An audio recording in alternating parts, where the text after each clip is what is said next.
Why am I facing all these problems? Is anything wrong with me? Oh my God. Hey, why are you worried? Jesus, can they talk? Yes, we do. Oh, don't speak your language. So, how come I can hear you? Because I came to talk to you in person. So, my dear, sit down,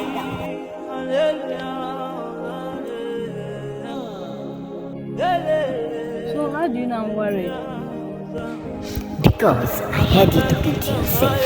Yes, I'm worried because things are not working well with me. After all the fasting and prayer. It's not all about fasting and praying. Striving to success without hard work is like trying to harvest where you did not plant. Now, diligence is the mother to good success. So, how do I go about this? Few things are impossible to diligence and skill.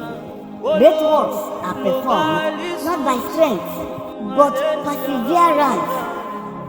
So go out there, even as you pray, work hard.